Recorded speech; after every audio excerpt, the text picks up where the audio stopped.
Работнички права има, но малку од фирмите ги почитуваат.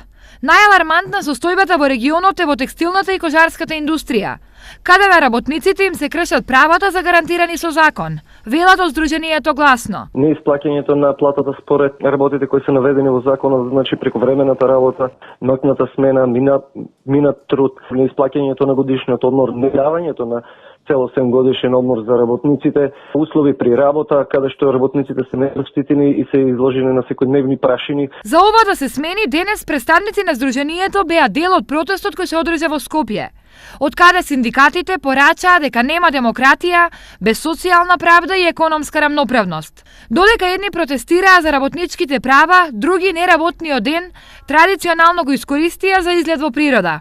Ова е прилика сите да се собереме заедно.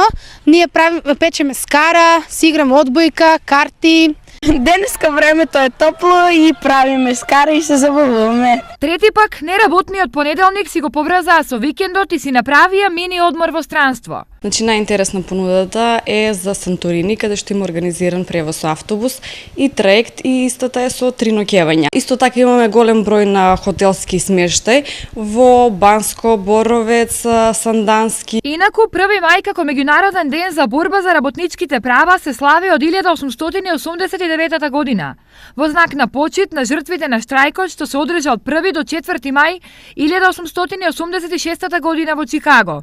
Но овој штрајк, чија цел била воведување на 8-часовен работен ден, била употребена сила од страна на полицијата, при што имало и жртви.